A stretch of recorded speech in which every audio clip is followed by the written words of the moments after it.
Bom dia, meu povo. A paz do Senhor Jesus.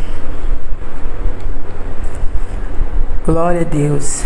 Chegamos a mais um dia.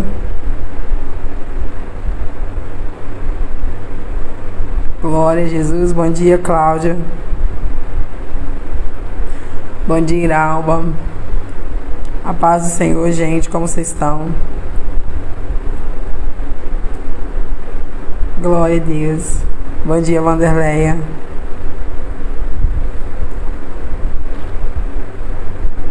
Paz do Senhor. Vocês dormiram bem?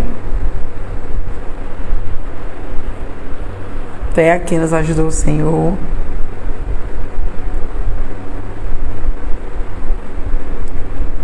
Glória a Deus. Que bom. Chegamos ao 28º dia, para a glória de Deus. Bom dia, Rose. Seja bem-vinda, a paz do Senhor. Glória a Jesus. Louvamos a Deus pela oportunidade de estarmos aqui mais uma vez. Bom dia, Fabiana. Bom dia, Raquel. A paz do Senhor, sejam bem-vindas. Glória a Jesus. Grandes coisas fez o Senhor e por isso nós estamos alegres, gratos, né? Pela sua bondade infinita. Você já agradeceu Ele hoje? Por ter acordado viva, por estar respirando, pela sua família estar aí, por ter um teto. São tantas razões. Tem um hino da Lani Martins que eu não vou ousar cantar em hora dessa, né? Mas ele vai dizer: eu tenho tantas razões para dizer que te amo. E quando eu paro para meditar, são infinitas. Bom dia, Luciene. Costumo passar o exercício da gratidão quando eu estou tratando alguém com ansiedade, alguém com muitas crises emocionais. Eu sempre passo o exercício da gratidão e é incrível como a pessoa tem uma melhora e ela fica surpresa como que algo tão simples pode ter trago um resultado tão grande. É porque a gente foca mais na falta do que naquilo que temos, né? E a ingratidão nos torna adoecidos. Bom dia, Libiane, tudo bom? A ingratidão nos faz focar naquilo que não temos e esquecermos tudo que temos. Isso nos adoece. Então, sempre tenha o hábito de agradecer. Bom dia, Ilza. Você vai observar, quando você começa a agradecer, que Deus não te abandonou, primeira coisa, e que você tem mais do que você merece. Se Ele der alguma coisa a mais, é bônus, mas você já é abençoado. Vamos orar? Para a gente começar? Glória a Deus.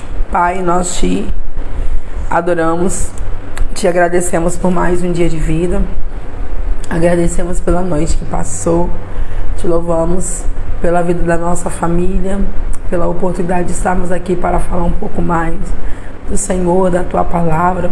Senhor Espírito Santo, nós te convidamos a estar conosco neste momento. Precisamos do Senhor, precisamos da palavra de sabedoria em alto nível para que nós consigamos ser assertivos, Senhor, naquilo que o Senhor quer.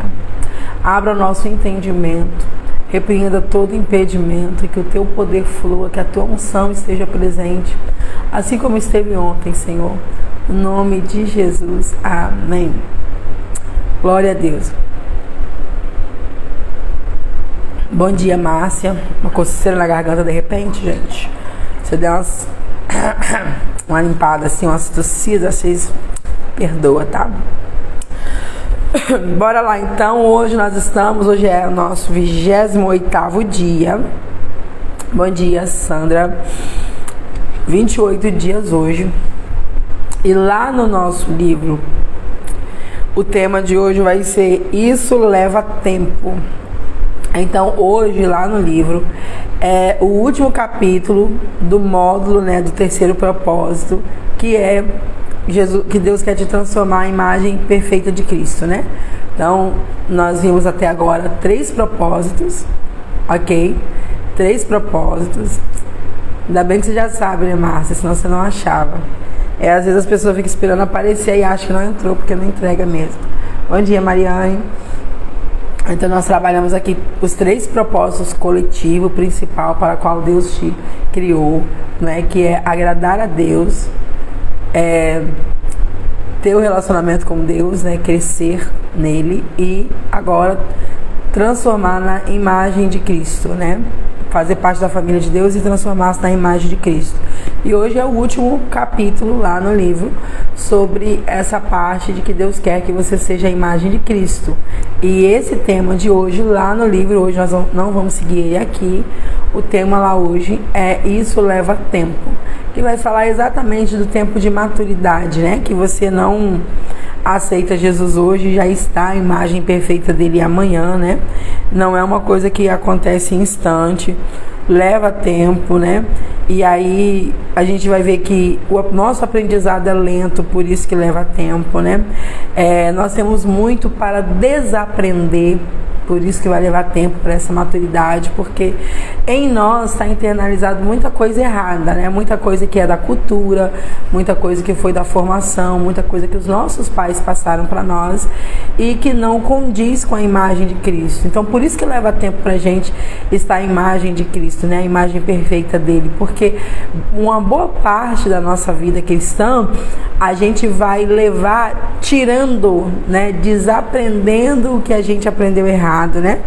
E aí, pra gente colocar o novo, pra gente formatar, né? Seria como formatar a máquina aí, por isso que leva tempo, tá bom? Então, você que está entrando aqui pela primeira vez, hoje nós estamos no 28º dia, fechando lá no livro o módulo sobre Deus quer que você se torne a imagem de Cristo. E o capítulo lá hoje vai falar isso leva tempo e eu aconselho vocês a ler, tá bom? Eu só tô lendo os tópicos aqui pra você, né? Vai falar que o crescimento, ele é doloroso e assustador, por isso que leva tempo também. Hábitos levam tempo para desenvolver, você bem sabe disso. Alguns estudos vão dizer que 21 dias é o suficiente, mas outros já dizem que não é, né? Alguns tipos de hábito levam mais tempo, então eu creio que depende do hábito, né? Você pode perceber que se você é alguém que tem um hábito de acordar tarde e você começa a trabalhar, você no início sofre muito para acordar cedo. Depois de um tempo, você, enquanto está no trabalho ali com sono e tal, você fica desejando o final de semana, o feriado, para você descansar, para você dormir até mais tarde. Aí no dia do feriado, do nada, você abre os olhos, porque já se tornou um hábito para o seu cérebro. Ainda que você queira dormir um pouco mais, você não vai conseguir. Então, dependendo do hábito, cada hábito leva um tempo mais, um tempo diferente de um para o outro. Então, por isso que a gente vai ver livros falando sobre 21 dias para mudar hábito, outros vai falar sobre 75 dias, outros sobre 90 dias e por aí vai. Então eu vejo que depende muito do jeito que a sua mente é enraizada para algum costume que você tem que abrir mão e também qual é o hábito que você está mudando. Tá bom? Qual é o hábito que você está mudando? Então vai demandar tempo por isso. Então, hoje lá nós vamos falar, vai falar sobre o tempo, né? Para você entender que não é tão rápido assim. Mas como a gente já falou aqui uma vez sobre um pouco da maturidade, né, da diferença e etc., nós não vamos falar disso hoje, porque você tem um livro na mão, eu dei uma lida e vi que dá para você ler e entender ele hoje de boa, sozinho, tá bom? Então hoje nós não vamos trabalhar o tema do livro lá.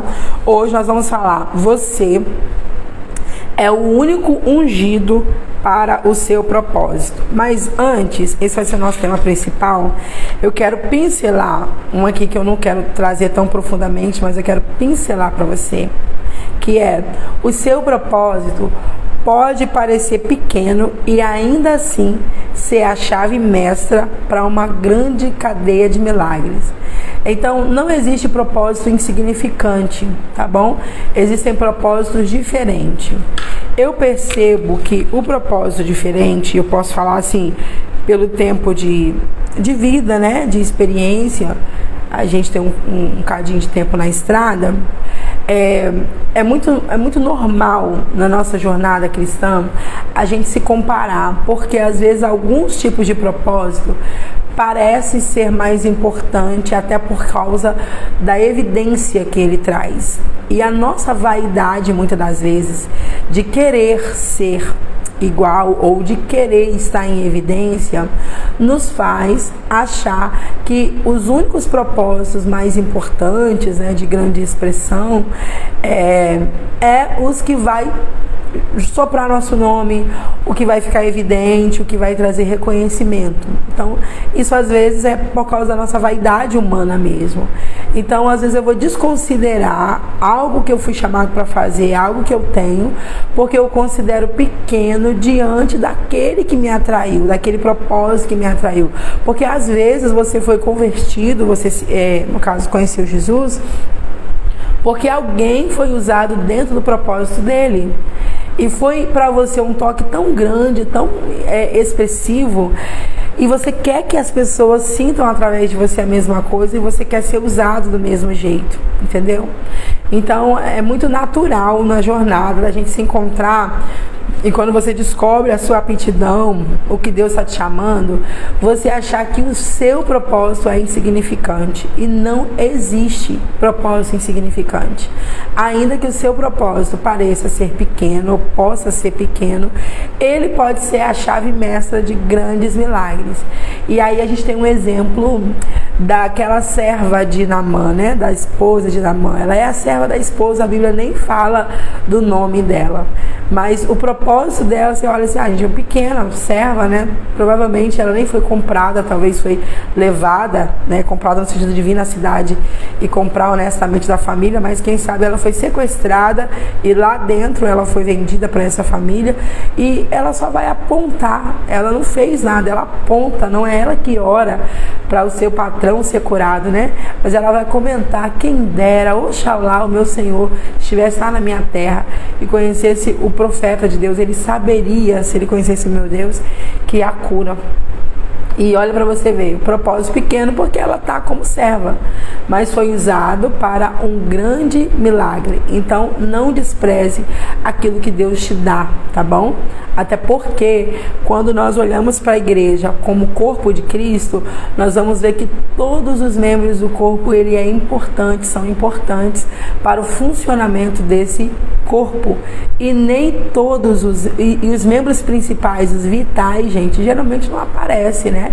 Coração não aparece. Se o coração estiver do lado de fora, você está correndo um risco de vida, né? Se o seu cérebro estiver do lado de fora, imagina. Então, eu percebo olhando para o corpo que os órgãos vitais, esse que é fundamental para que o corpo tenha vida, ele está protegido, né? Pela caixa torácica, né? Pela pele, pelo crânio. Por quê? Se ele estiver exposto, ele vai ser alvo, né, de um acidente, e aí o corpo estaria em risco. Então, no corpo de Cristo eu observo que não existe membro desimportante, tá bom? Você sabe que você precisa da mão toda, o dedinho mindinho, ele não tem tanta força para levantar peso, mas se você machuca e quebra ele, prejudica todo o movimento da sua mão, né? Dependendo da lesão, e ele estiver inchado, você sabe que esses nervos aqui são interligados, tanto que tem movimentos que você não consegue fazer sem movimentar o próximo dedo, porque os nervos estão interligados. Assim é o corpo de Cristo. Então você não é insignificante, seu propósito não é insignificante. Tem uma parte aqui que eu preciso falar para você. Primeiro, pequenas ações frequentemente colocam em movimento as maiores forças da terra. Tá bom? Então, não despreze aquilo que Deus tem para você. Segunda coisa, Satanás, ele teme o seu futuro mais do que o seu presente.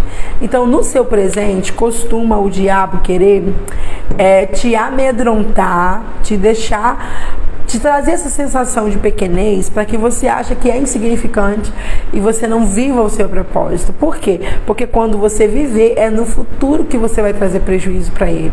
Porque quando você viver seu propósito, vai trazer resultados, e geralmente esse resultado alcançará pessoas que ele já acha que é dele, que ele está no domínio.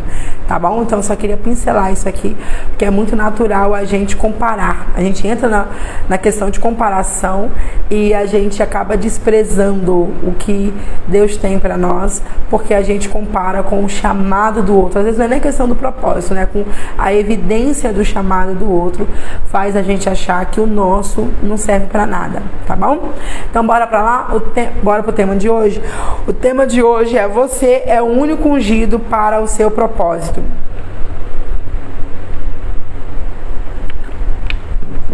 Seu propósito, ele requer participação.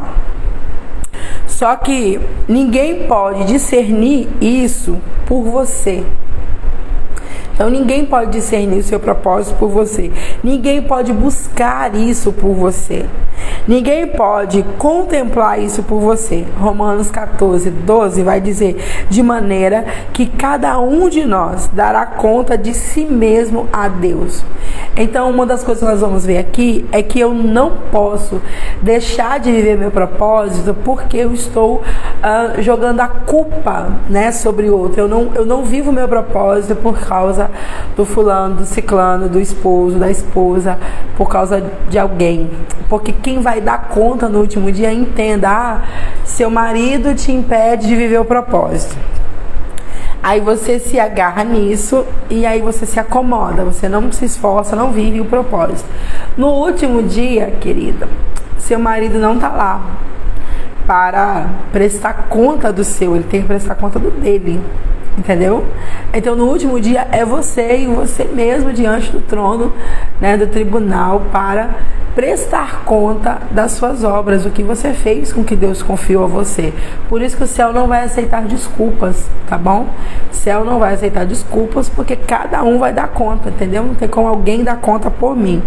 Então é triste ouvir que as pessoas põem culpa nas situações ou até mesmo em outros, né? Então maridos reclamando que a esposa não concorda com ele, esposas reclamando que o marido não apoia, não acredita, né, no que Deus tem para ele, no propósito que Deus tem para ele. Então ele vai e se acomoda e ele até desiste, né, de viver esse propósito por causa dessa pessoa que não lhe apoia. Então a primeira coisa que a gente precisa entender é que você precisa parar de culpar os outros por suas decisões pessoais. Se você quiser viver o propósito, isso aqui é importante. Você precisa parar de culpar os outros pelas suas decisões pessoais. E viver propósito, gente, tem muito a ver com a minha decisão. Tá bom? Eu decido se eu quero parar, se eu quero continuar, se eu quero viver, se eu estou disposta a pagar o preço necessário para viver o propósito. Então, muitas das vezes, a desculpa que a gente dá, o tema é exatamente isso, o termo desculpa, né? Para mim me apoiar naquilo ali e não colocar a mão na massa e não pagar o preço necessário. E eu quero que você entenda uma coisa, que isso eu posso falar com propriedade. Quando Deus te faz uma promessa relacionada ao seu propósito, ainda que, por exemplo, nós no caso de mulheres, eu acredito que homem enfrenta um pouco menos de dificuldade acerca disso, né? Ele tem um propósito, ele tem certeza do que ele foi chamado, ele determina que ele vai viver, ponto, e acabou. Você quer vir comigo ou não quer? Você entra no barco ou não entra?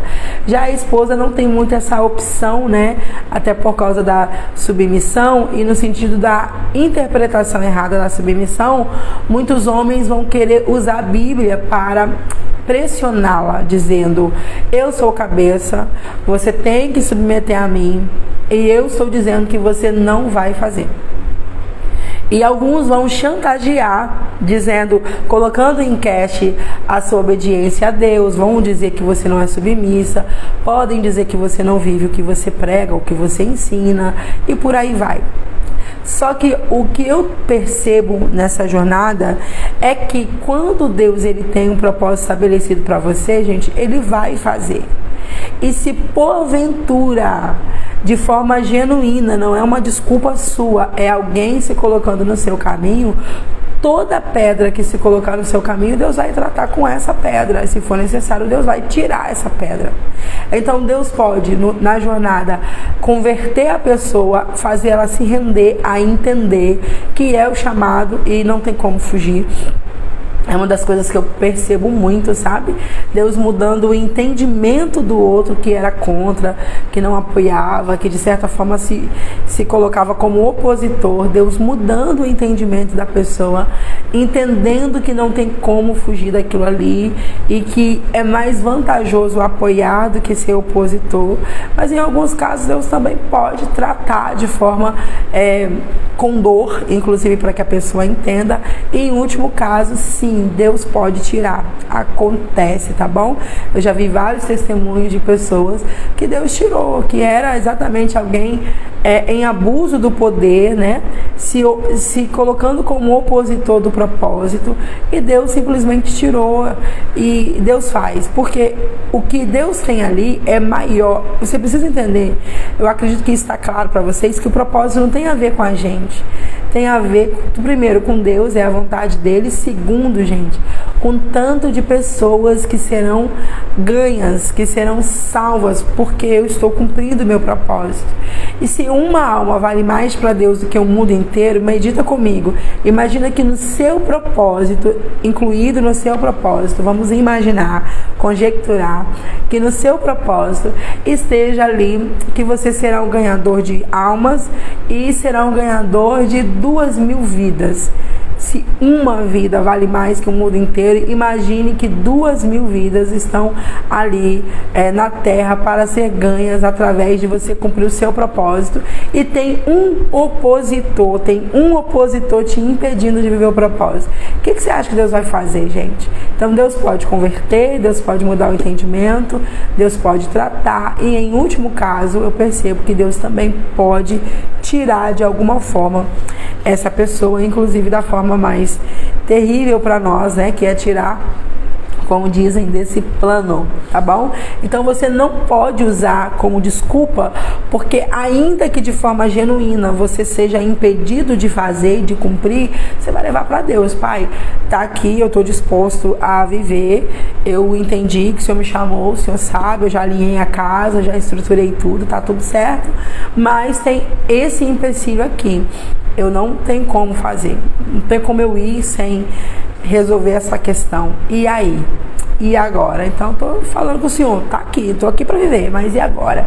E Deus, ele vai se encarregar de cooperar, na verdade, de abrir o caminho, né, para que tudo coopere para que você viva o propósito. Inclusive, esse versículo, gente, ele fala exatamente disso. A gente usa muito ele no sentido de achar um conforto, um consolo no sofrimento, né? Então a gente fala, tudo coopera para o bem daqueles que amam a Deus, né? É o versículo chave, tudo coopera para o bem. Então essa prova, você vai ver que vai cooperar para o bem, né? Você vai perceber. Só que é para aqueles que vivem segundo o seu propósito.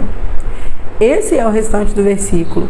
Então, tudo coopera para o bem, é que até as circunstâncias desfavoráveis, de dor, de sofrimento, vai cooperar para o bem. Pera lá, de quem? De quem? De quem está vivendo o propósito.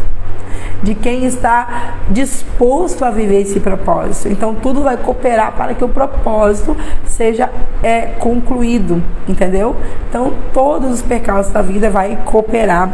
E eu percebo que você não precisa se desesperar caso na sua vida seja alguém impedindo você de viver. Você não pode usar isso como desculpa, porque o próprio Deus, ele vai se encarregar e isso também vai cooperar, né? Essa fase vai cooperar para o seu crescimento, tá bom? Então, um dos princípios mais importantes ensinados pelo Espírito Santo é: nunca reclame do que você permite. Se você está permitindo, você não tem como reclamar, tá bom? Então nunca reclame, essa é uma chave de sabedoria. Nunca reclame daquilo que você permite. Sua situação atual existe porque você permite e perpetua porque você tolera. Nós falamos disso já no dia da indignação, né? A intolerância com o seu presente produzirá um novo futuro. Então nada realmente mudará em sua vida até que você não tolere mais a situação que você está vivendo. Então se você se acomoda para usar como justificativa aquilo que lhe impede de viver o propósito, você está tolerando. O que eu posso fazer então no caso, por exemplo, de mulher, de esposa, que o esposo é 100% contra o propósito? O que a gente vai fazer? Orar.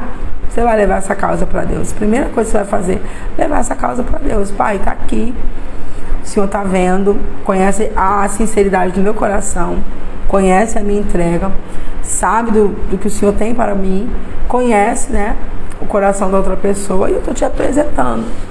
E aí? O que o Senhor vai fazer? É o primeiro passo, e o Senhor vai te dar direções, e o Senhor vai mudar pensamentos, vai mudar situações, porque o propósito, lembra que foi Ele que estabeleceu para você. E se Ele estabeleceu o propósito para você, Ele quer que você o viva, tá bom? E tudo que for necessário para que você viva o seu propósito, Deus vai providenciar, tenha certeza disso. Então o apóstolo Paulo, ele foi muito direto, quando ele diz em Gálatas 6:4, mas provê cada um a sua própria obra e terá a glória em si mesmo e não noutro. Então, eu vou fazer esta obra e essa glória é em mim mesmo e não em outro. Na verdade, essa recompensa, né, não é mediante o que o outro faz, é mediante aquilo que você está fazendo, aquilo que você está servindo dentro do propósito. Então, Deus nunca desejou que você dependesse de outra pessoa para a finalização do seu propósito, embora pessoas possam cooperar com o seu propósito, tá bom? Embora, inclusive, tem um capítulo que eu não trouxe para vocês, que é o seu propósito pode estar dependendo de um homem ou de uma mulher de Deus, de alguém que carrega uma palavra de Deus. Mesmo assim, essas pessoas cooperam, ok? Seu desígnio pode destravar através de uma palavra de alguém de Deus, mas é de você que o Senhor quer a finalização, é com você. Por isso o termo finalização, porque na jornada pessoas vão cooperar, pessoas podem até te conduzir até certo ponto, mas a finalização é com você, porque o propósito de Deus é na sua vida, ok? Então sua alegria depende da presença dele, né, do Senhor, e a presença do Senhor depende da sua busca, e sua busca é uma decisão sua. Então por isso que não tem como você ter como desculpa alguém que te impede, porque é uma decisão de busca e ninguém pode te impedir de buscar. Ainda que você tivesse um país que te proibisse e que te prendesse, você continuaria orando. Ainda que cortasse a sua língua, mesmo assim é impossível calar a sua voz, porque você poderia estar orando com a mente. Vocês estão entendendo? Então não existe desculpa para a gente não buscar o Senhor. É isso que a gente precisa entender. Não existe, eu tenho a desculpa de não ter oportunidade. Essa desculpa não cola, não casa aí para Deus, porque o propósito começa através da minha busca pela presença dele. Porque você já entendeu que o propósito vem dele. Então, com toda certeza, gente, vai haver obstáculos na sua vida tentando te paralisar para viver o propósito, tá? Então, é comum haver relacionamentos que te atrasam, que desmotiva ou desencoraja. E todo vencedor já experimentou uma relação com alguém que foi um fardo. Todo mundo, gente, seja uma amizade, seja um namoro, seja um relacionamento conjugal, né? Todo mundo em algum momento da vida já provou, né, esse tipo de relacionamento, ok? E aí a gente precisa entender que, embora tenha vivido este relacionamento que foi um fardo e que talvez te atrasou, você não vai poder usar isso como desculpa lá no tribunal, lá diante do trono, entendeu? Ah, Senhor, eu não vivi o propósito porque infelizmente eu me relacionei errado e blá blá blá. Ele não vai aceitar como desculpa, ele vai cobrar de você. Você precisa prestar conta. O que a gente precisa entender, gente, é que tudo que nós temos nessa vida é um empréstimo, ok? Inclusive o seu dinheiro. É um empréstimo. Deus te emprestou os recursos dessa terra, te emprestou os dons do Espírito Santo, te emprestou todos os talentos que você tem para você viver aqui cooperando com o crescimento do reino dele, abençoando pessoas. Então, como é dele, no último dia ele vai querer o quê? Prestação de conta. O que você fez com o que eu confiei a você? O que você fez? Ah, Senhor, eu não sei porque eu era tímida, eu não sei porque o Senhor sabe, eu tinha muita vergonha. E o céu não vai aceitar isso como justificativa, ok? Então você escolhe o presente, você pode mudá-lo, você pode também reclamar, você pode praguejar, você pode debater-se pelo resto da vida, mas é você que escolhe o ambiente à sua volta. Aceitou, recebeu. Ok? Então, o reclamar da situação não vai trazer mudança, pelo contrário, vocês já entenderam que reclamar é trazer mais do mesmo. O que vai trazer mudança? A sua indignação, que nós já falamos aqui, que é quando você se posiciona para mudar. Eu consigo mudar o futuro através de uma indignação com o meu presente. Como que isso acontece? É você olhar para o seu presente e meditar. Eu quero viver exatamente isso aqui a vida inteira. É isso? Entendeu? Quando você parar para meditar se é isso que você quer viver a vida inteira, você vai saber se você quer mudar, né, para que o seu futuro seja diferente ou não. Então você deve entender isso, decidir a conclusão que deseja para a sua vida. Deve correr sua própria corrida, plantar o tipo de colheita que você almeja, manter o relacionamento que importa para você.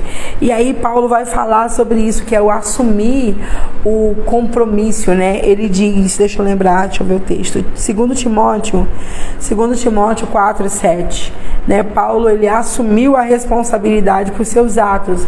Então no final ele vai escrever a Timóteo: eu combati o bom combate. Foi ninguém que combateu por mim, não. Combati o bom combate, acabei a carreira e guardei a fé. O que ele está dizendo? Eu não deixei de fazer pelos açoites que sofri. Nós já falamos aqui outros dias o quanto Paulo sofreu para viver o propósito. Então o que a gente precisa entender é que eu devo escolher, eu escolho a minha própria corrida, eu escolho as sementes que eu quero plantar. Por isso que o trono, o céu, não vai aceitar a justificativa que eu fui impedida por alguém, se isso não foi de forma genuína. Porque se você, ainda que você foi, mas se você levar para o Senhor vai dar um jeito de abrir aí, porque o propósito, lembra, é dele. Você só descobre, mas o propósito é dele para a sua vida. Tudo bem até aí, gente? Então eu quero falar agora de 4 chaves que levam para uma temporada apropriada para o seu propósito. Como assim? Você já sabe que tudo tem o tempo certo, né? Tudo, a Bíblia diz que tudo debaixo do céu tem o seu tempo. Então há tempo, poderíamos resumir assim, há tempo do oposto daquilo que queremos. Então o tempo de alegria, mas tem o tempo de chorar. O tempo de colher, mas tem o tempo de plantar. Então tem o tempo de dificuldade e de bonança em todas as áreas da nossa vida. E aqui o autor está entregando a gente 4 chaves que vai nos levar para a temporada apropriada, ou seja, o tempo apropriado para o seu propósito. Então bora lá. Chave número 1. Pergunte a si mesmo questões diretas e sinceras. Você já exauriu os benefícios da temporada atual? Ou seja, essa temporada atual que você está vivendo, você já utilizou todo o benefício dela? Todos os recursos que ela tem te dado, todo o conhecimento, você já sabe? Não, Senhor, eu posso passar para a próxima fase, porque isso aqui eu já dominei. Você já extraiu do seu chefe ou dos seus mentores tudo que eles quiseram derramar sobre você? E aí? Porque a maioria tem oportunidade, gente, de ter boas pessoas, de ter bons mestres para lhe ensinar, mas ele não quer aprender, ele quer estar no raso. E aí você fica reclamando por que Deus não te leva para o próximo nível, por que as coisas não abrem, por que você não vive o propósito, mas você é alguém que não aprofunda, você ignora, você não aproveita a oportunidade que tem, entendeu? Você não se derrama sobre aquilo ali que está disponível para você. E aí se você isso não aproveita, e se você não aproveita, você não tem como extrair. Você tem que entender que na sua jornada do seu propósito, gente, tudo coopera para ele. Lembra que nós falamos aqui? Tudo coopera para o bem daqueles que amam a Deus, daqueles que vivem segundo o seu propósito. Então, entenda, tem pessoas que Deus vai colocar na sua vida para você extrair o máximo que aquela pessoa tem para derramar sobre você, e você não aproveita. Eu conheço diversas pessoas desse jeito. Eu me lembro que ano passado foi uma coisa interessante, foi um ano que eu me dediquei muito à igreja local, e aí quando chegou meados de outubro para novembro, mais ou menos, final do ano, assim, se aproximando, alguém que faltou muito culto foi despertado no final. E aí a pessoa mandou mensagem para mim, porque houve um destravar nela, e a pessoa disse bem assim: meu Deus, você está aqui esse ano inteiro e eu não aproveitei. Como que eu não aproveitei? Por que eu não aproveitei? E eu já tive outras que entenderam bem assim: meu pai, se o Senhor falou de forma muito clara para ela se dedicar um ano, será que a gente não vai ter no ano que vem? Precisamos aproveitar ao máximo. Por quê? Porque eu não sei o que Deus vai fazer ano que vem. Eu não sei o que Deus vai, para onde Deus vai levar, o que Deus vai fazer ano que vem. E aí as pessoas, gente, a gente tem que aproveitar. Então, eu tenho a turma que aproveitou bem, e eu tenho a turma que não aproveitou nada, e eu tenho até gente muito próxima que simplesmente eu não quero ouvir, eu não suporto ouvir, entendeu? E aí depois, atrasado, quer, mas aí já não tem como. Eu tenho pessoas que quiseram, que pediram, tem como. Olha isso aqui, gente. Tem como você mandar para mim todo o ensinamento de 2023? Claro que não tem, gente. Eu já estava ali entregando de graça. Imagina eu parar agora para me dedicar a uma pessoa, para entregar a ela tudo que Deus fez ano passado. Impossível. Porque ano passado nossa agenda local ali não foi resumida em um culto semanal, né? Mas nós tivemos 12 sementes, tivemos vários cultos da família, tivemos quase todas as terças-feiras do ano, fora os ensinamentos paralelos, que foram o retiro de cura com mulheres, a reunião com elas, os ensinamentos para casais, ensinamento para jovens. É impossível. Então você precisa aproveitar hoje.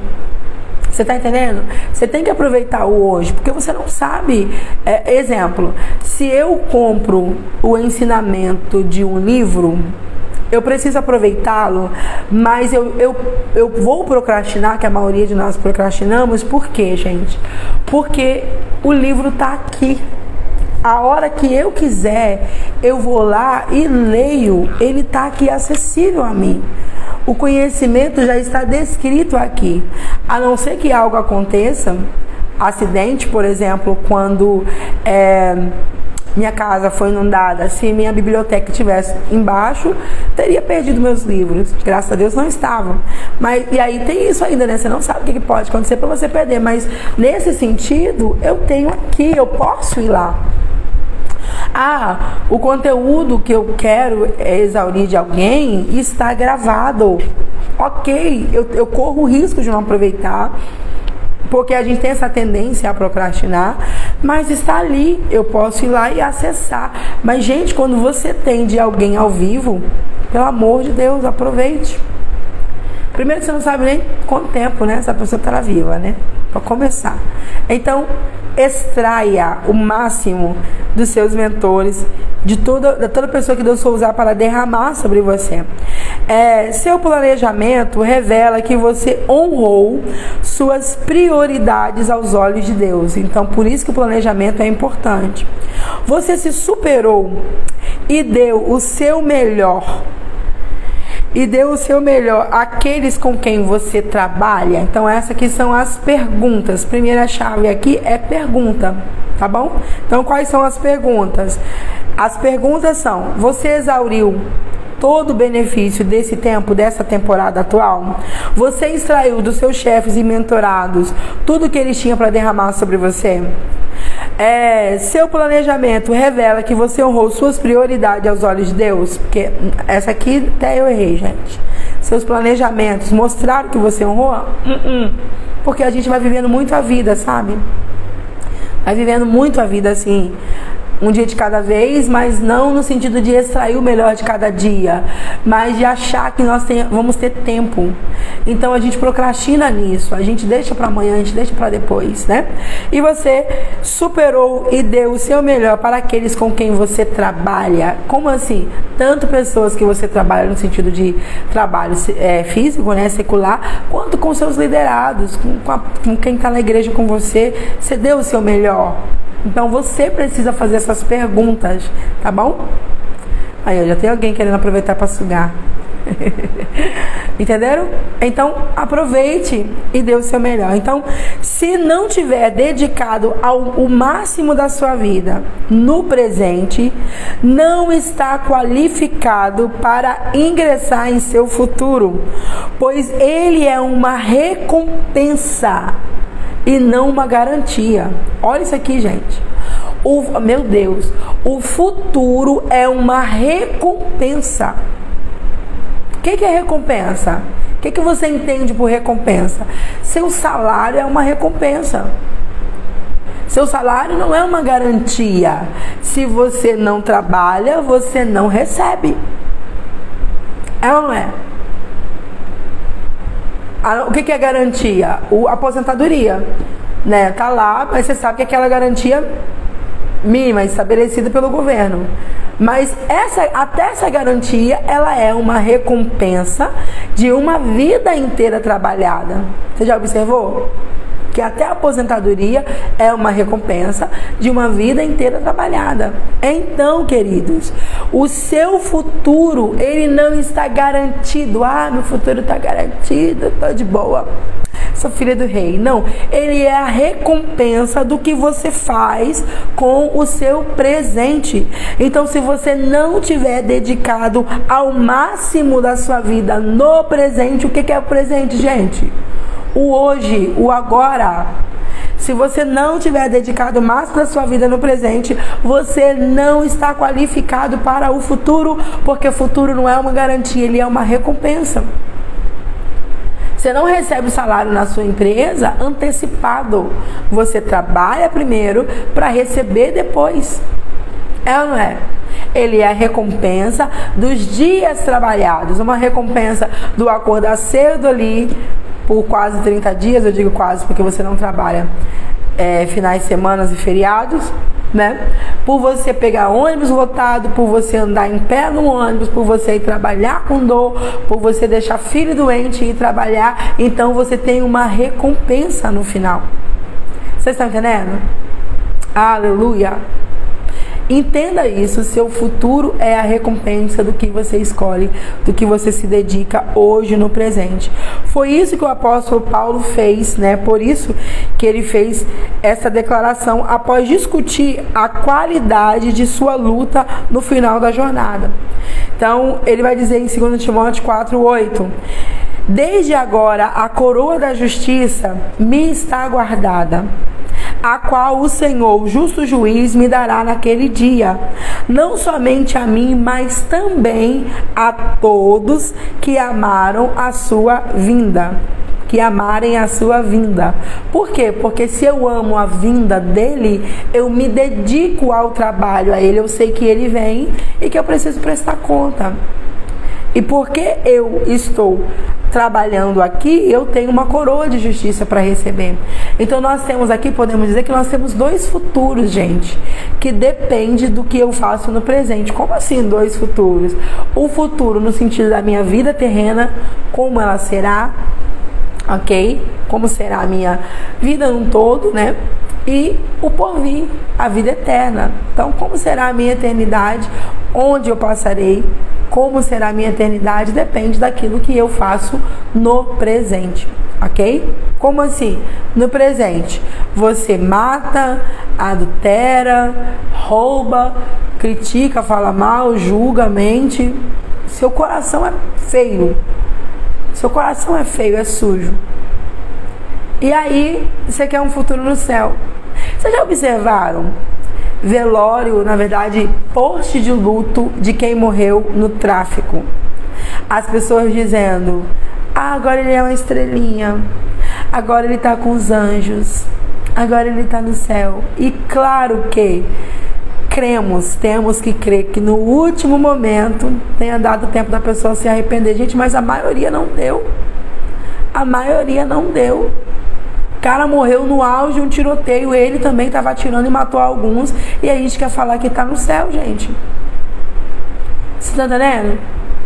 E aí a gente quer dizer que está lá. Não, o que eu fiz aqui vai determinar como vai ser o meu porvir, o meu futuro, no sentido da eternidade, tá bom? Então, a primeira chave são perguntas de você analisar se você extraiu o máximo, se você aproveitou, se você investiu, se você deu o seu melhor para as pessoas. Segunda chave.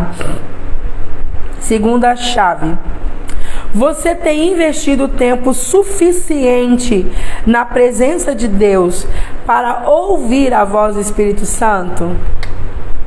Eu observo que essas chaves são análises, né? Examine o homem a si mesmo, tá acontecendo aqui agora. E aí? Você tem dedicado, investido tempo suficiente para ouvir a voz do Espírito Santo?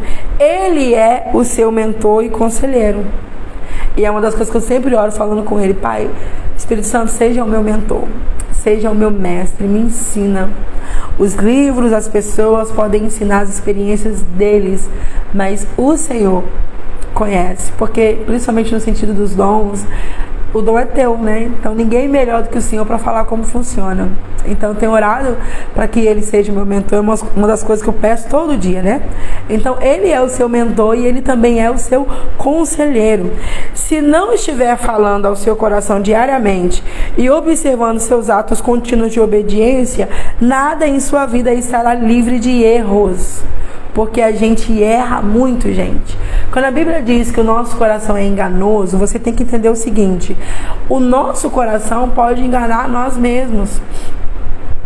Tem vezes que você sente coisas, você tem certeza que é o certo tomar aquela decisão. Tá tudo planejado, sabe? Você fez certinho. Deixa eu dar um spoiler pra vocês, deixa eu marcar aqui onde eu tô, pra mim não me perder.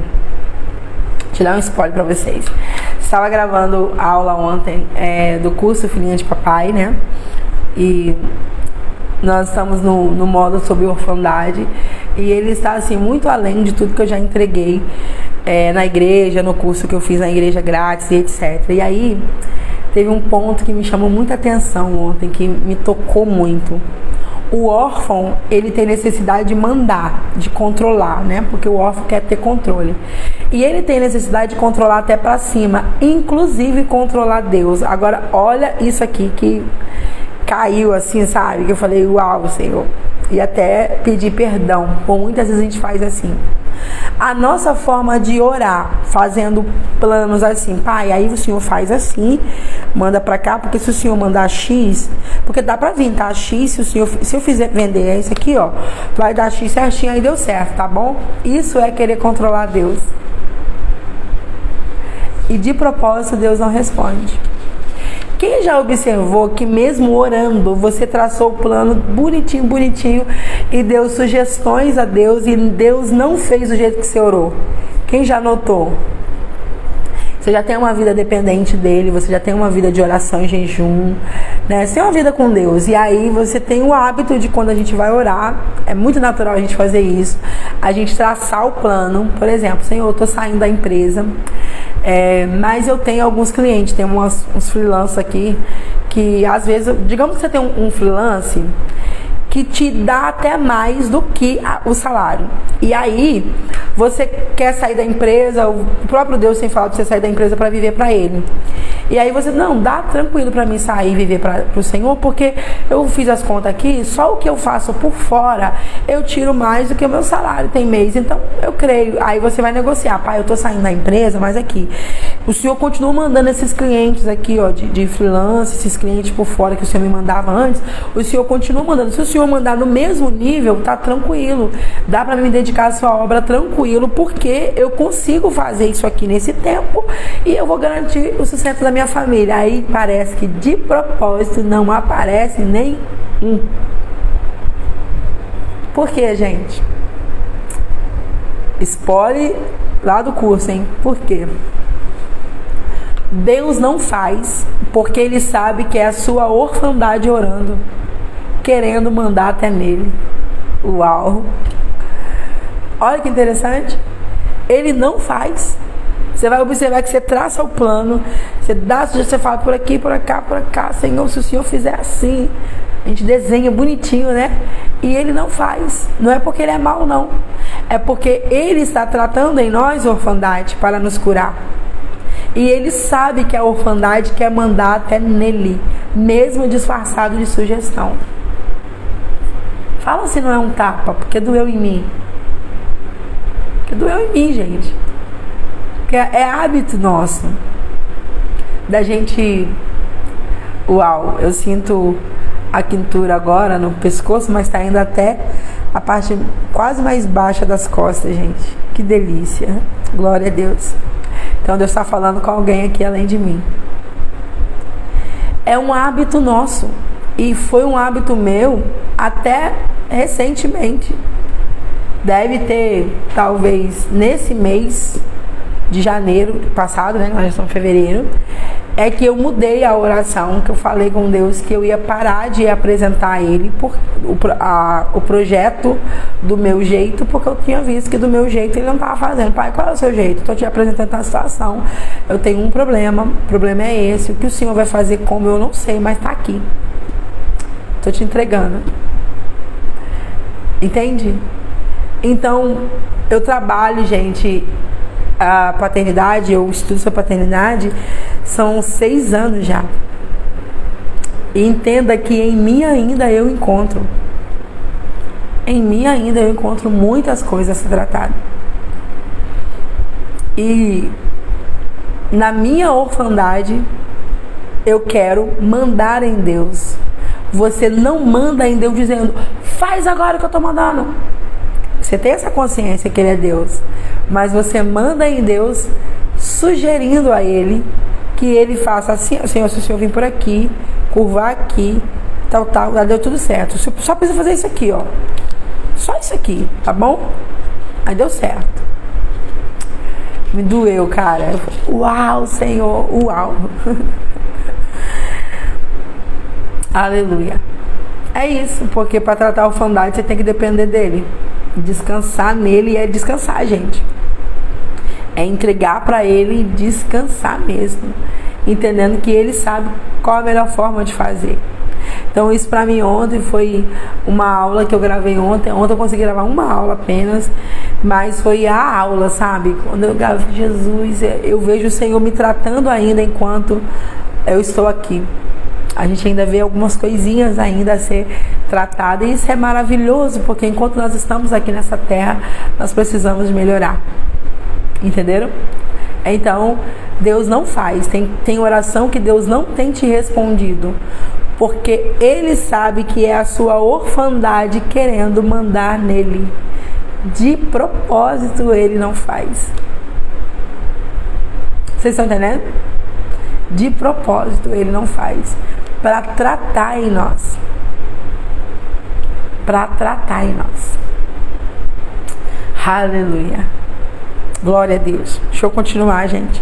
Então, consequentemente, as avaliações que você fizer de sua vida poderão estar distorcidas e imprecisas se você não tem um direcionamento do Espírito Santo. Ok? Se você não tiver o direcionamento do Espírito Santo. Você precisa dessa comunhão com o Espírito Santo. Você precisa, é Ele que sabe, gente. O caminho a seguir, a porta que eu devo entrar, quando eu devo sair. É Ele que sabe. Então ninguém melhor do que Ele para nos direcionar da forma certa. Então a pergunta, a segunda chave é: você tem investido tempo suficiente na presença de Deus para conseguir ouvir a voz do Espírito Santo.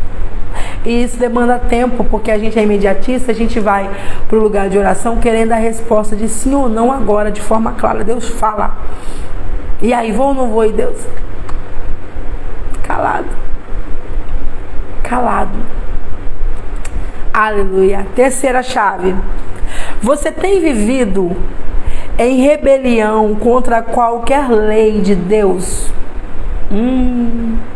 E aí?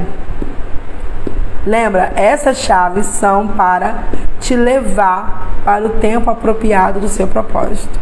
Você tem vivido em rebelião contra qualquer lei de Deus. Não adianta você estar pedindo bênção, um futuro maravilhoso, e você estar rebelando contra a lei dele. O que ele estabeleceu como lei. Descobri que é impossível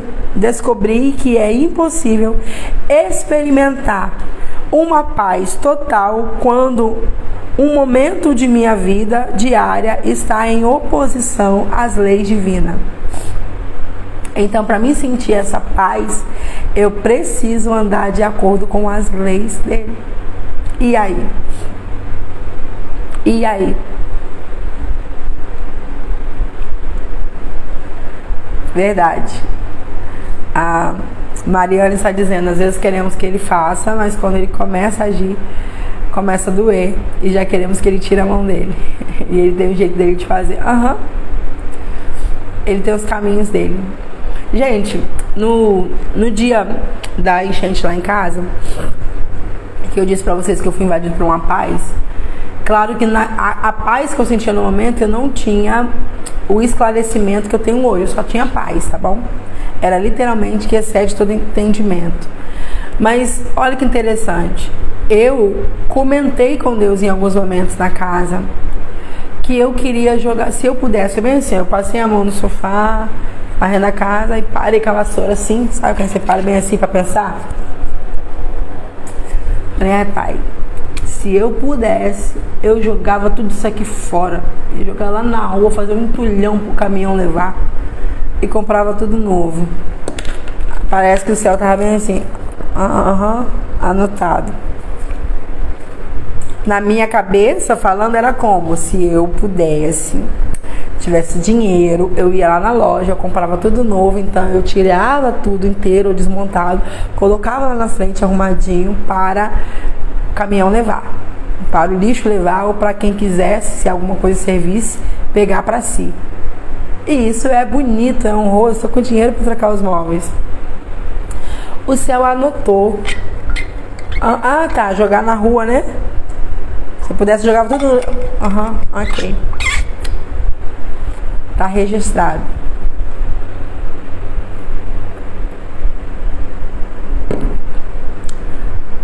Final, meados de novembro, quase o meio de novembro, eu vinha de uma agenda, eu acredito que foi a agenda mais puxada de outubro, foi a de 2022.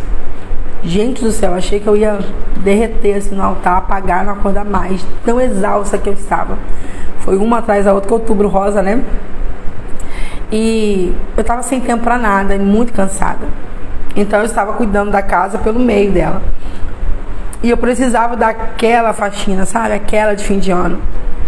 Então um dia eu falei, pai, eu preciso limpar essa casa, né? Vai vir todo mundo pra cá o fim de ano. E sabe o que eu queria? Eu queria aquela bombinha, aquela maquinazinha. Se eu pudesse, eu queria jogar a água de cima a baixo. Tem nos arquivos dos stories lá salvo, o pessoal lavando com a maquinazinha de cima a baixo, que a casa foi invadida pela lama. Então o que você está falando aqui é um fato. Nós oramos e quando Deus vai fazer, a gente reclama pelo modo que Ele vai fazer. A gente nunca sabe, né, como Ele vai fazer. Então na minha cabeça eu estou orando o quê? Para uma faxina. Eu queria uma ajuda para me tirar o que estragava molhando, né, para fora.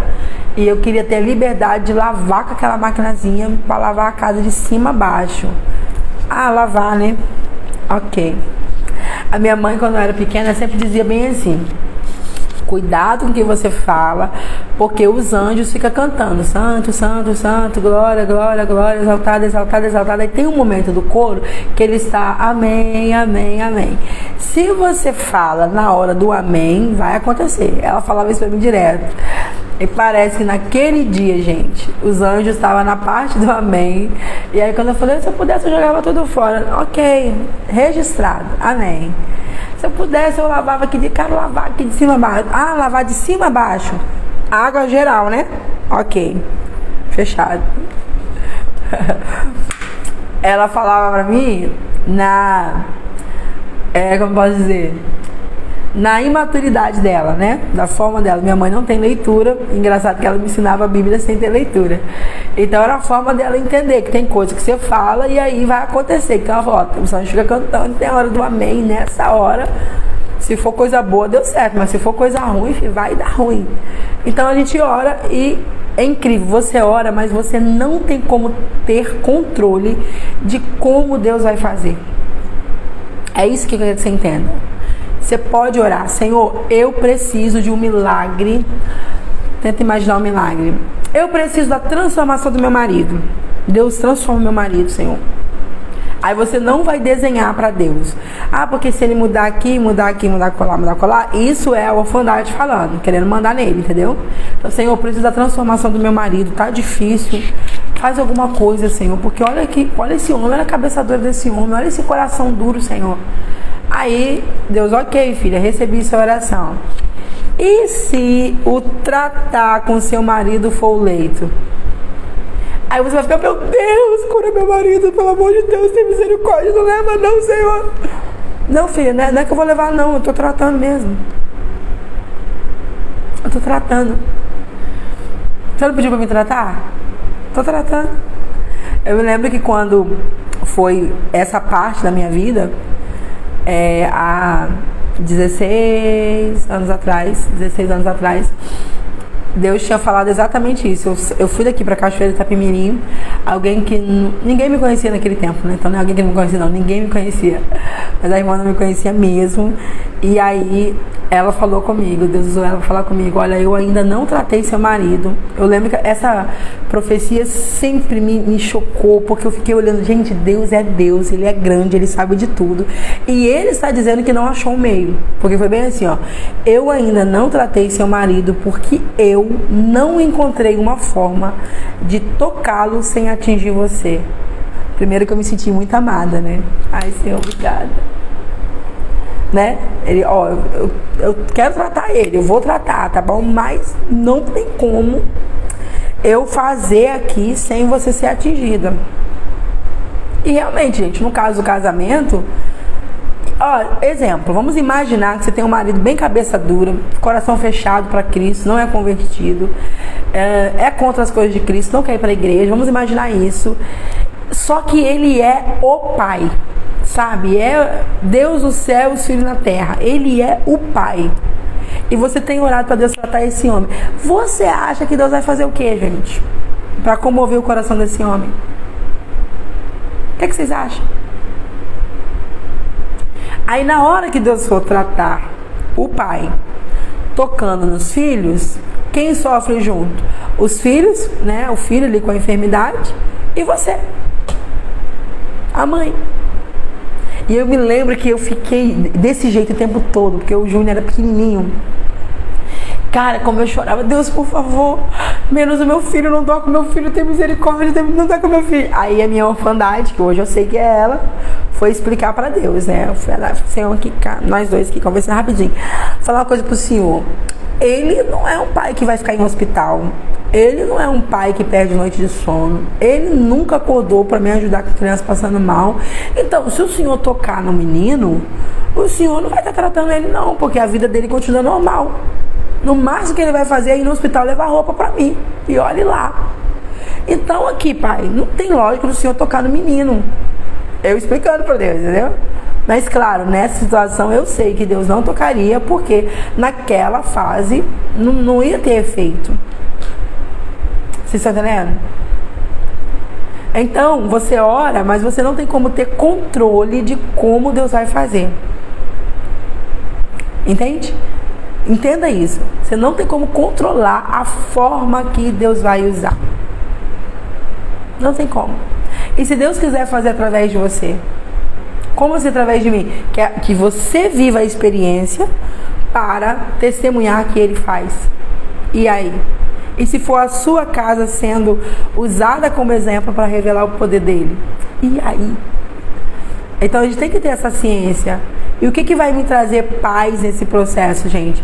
Entender que mesmo que esteja a minha vida assim, sabe, uma bagunça, uma barulheira, muita bagunça, Ele continua no controle. Eu não sei como Ele vai fazer, mas Ele continua no controle. E se Ele está no controle, eu não preciso me desesperar. Eu não preciso perder a noite de sono, porque Ele está no controle. Inclusive da minha bagunça que eu mesmo fiz. Você está entendendo? Aleluia. Então, não é orar traçando a rota para Deus, porque aí você está querendo mandar em Deus. Mas entender que você pode contar para Ele tudo e que Ele tem o jeito dele de fazer. E que o jeito dele, nem sempre você vai entender o processo, mas no final você vai perceber que foi Ele o tempo inteiro. Ok? Então bora lá. Consequentemente, nós estamos na terceira chave. Consequentemente, as avaliações que você fizer da sua vida poderão estar distorcidas, nós falamos disso, se você não tiver a direção do Espírito Santo, né? Que era a segunda chave. Terceira, citamos também, que é se você tem vivido a rebelião da lei de Deus. E aqui nós vamos para a quarta. Pergunte-se: o futuro que eu desejo vale minha semente de paciência e investimento na preparação? Você já entendeu que você prepara o futuro hoje? Então você vai analisar, pera lá. O futuro que eu desejo para minha vida vale a minha semente de paciência e investimento na preparação? Se vale, invista. Se não vale, sai fora, você está perdendo tempo, ok? Moisés queria ser libertador, na verdade ele foi chamado, né, para ser libertador, e aí ele teve que suportar a temporada de preparação, gente, que foi a temporada, né? Então nós vamos ver na Bíblia várias pessoas que passaram por esse processo de preparação. E tem um detalhe, tá? A preparação, você vai ser preparado para o grande propósito que Deus tem para a sua vida nas coisas ordinárias. O que é isso? Nas coisas simples. Você não vai viver o extraordinário sem viver o ordinário. Deixa eu falar uma coisa para vocês, que o Senhor traz a memória agora. Lá em Efésios, eu acho que é capítulo 6, a partir do verso 10. Eu acho o endereço, tá bom? Tô chutando, vocês conferem aí. Mas se eu não me engano, é capítulo 6, a partir do verso 10. Vai falar sobre a armadura de Deus. Lembra? Tomai sobre vós a armadura de Deus. E essa armadura vai falar que é um preparo para que eu venha vencer as hostes espirituais da maldade. Ali nesse verso, nesse texto, ele vai achei que você tinha colocado o endereço. Ele vai, ali nesse texto, ele vai falar conosco que a nossa guerra, a nossa luta não é contra a carne e não é contra o sangue, ok? É nessa parte. Deixa eu lembrar aqui.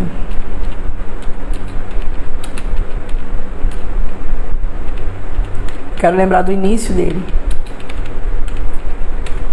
Então nós falamos muito que a nossa luta não é contra... Gente, é 6:10 mesmo. O bege, hein? Bege com a memória.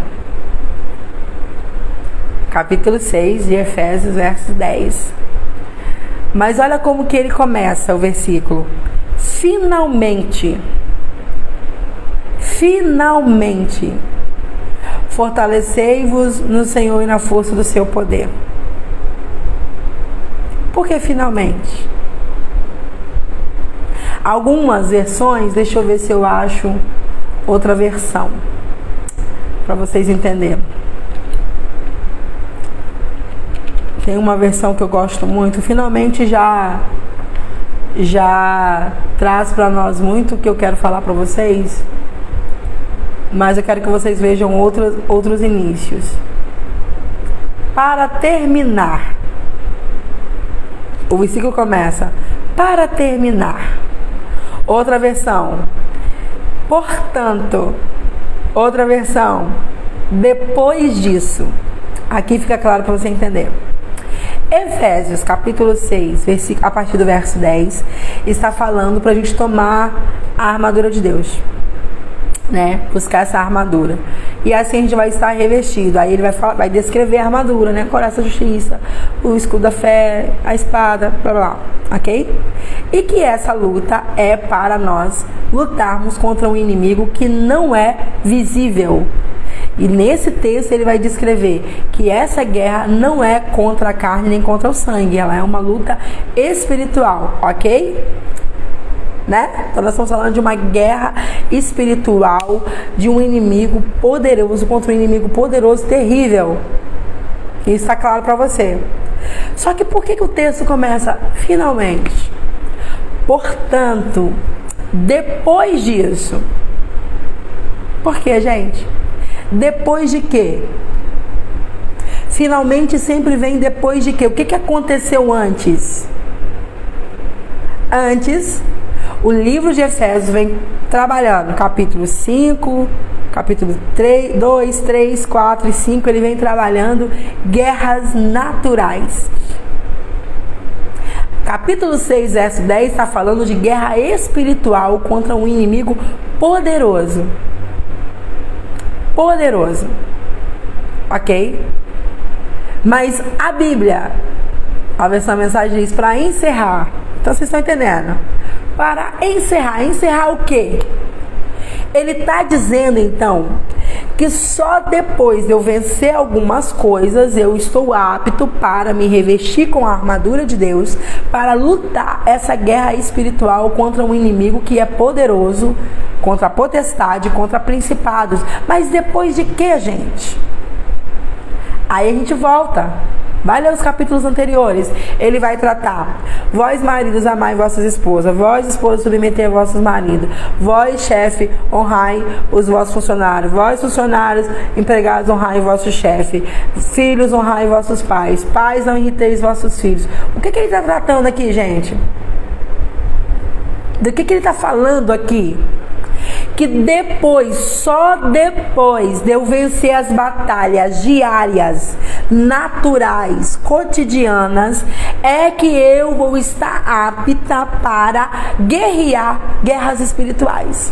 Não se meta a querer vencer demônio sem antes ter tratado você como esposa, como filho, como pai, como marido, como empregado, como patrão. Você está entendendo?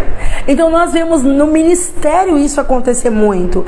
De pessoas que querem ser extremamente espirituais, lutar contra Satanás, mas não venceram as guerras cotidianas.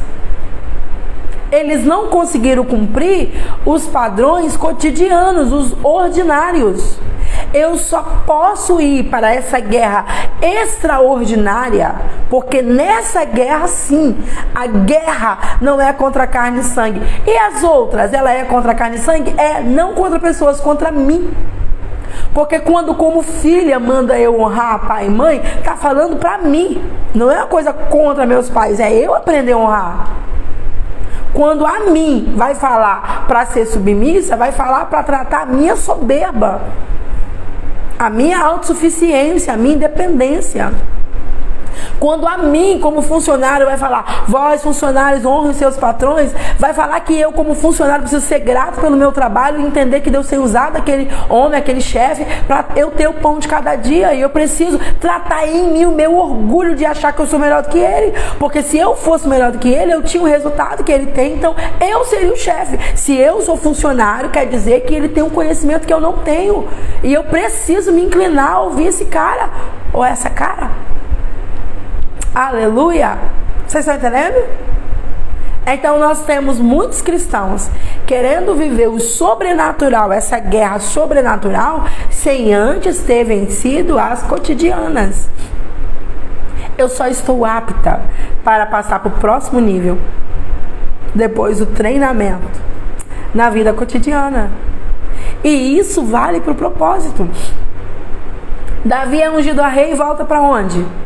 Para o pasto, para continuar cuidando das ovelhas de seu pai. Ele poderia dizer bem assim: cara, agora eu tenho a unção de rei, meus irmãos têm que me tratar como rei desde agora. Ô pai, você já sabe, né? Você viu a unção acontecendo aqui na sua frente. Você quer fazer eu de entregador? Porque Davi foi o que criou o iFood, né? O delivery. Você quer montar um delivery em mim? Não, eu, menino de entrega? Não. Eu serei o rei. A unção já está sobre mim. Se eu tenho unção, eu já sou. Só não estou no trono ainda. Vigia como vocês me tratam. Porque quando eu estiver no trono, vocês vão ver. Mas não, ele é ungido a rei. Acabou ali a cerimônia. Para onde Davi volta? As ovelhas são no pasto, filho. Ele volta para lá. Para quê, gente? Para ser treinado no cotidiano para aquilo que Deus queria fazer. Por que ele não teme quando vê Golias? Porque ele tinha sido treinado enfrentando o urso. Quando ele apresenta o seu currículo ali para Saul, o Senhor está perguntando: pera lá, nenhum dos meus homens mais treinados tiveram a ousadia e a coragem de enfrentar o gigante, e você é um menino, você quer enfrentar? Você tem noção do que é isso? Que experiências de guerra você tem? Me apresenta. Então, de guerra eu não tenho nenhuma experiência não, só que eu cuido das ovelhas do meu pai. Peraí, você não entendeu nada. Nós estamos falando de guerra, campo de batalha, gigante. Então, seu rei, deixa eu falar uma coisa pro senhor. Um dia eu estava lá, veio um leão querendo matar as ovelhas do meu pai. Eu enfrentei e matei ele. Tá, mas o que tem a ver, gente? O leão não é igual ao gigante, então. Só que teve um dia que também veio um urso. Também veio um urso. Você pode observar que quando Davi apresenta para o rei que também veio o urso, não tem questionamento do rei.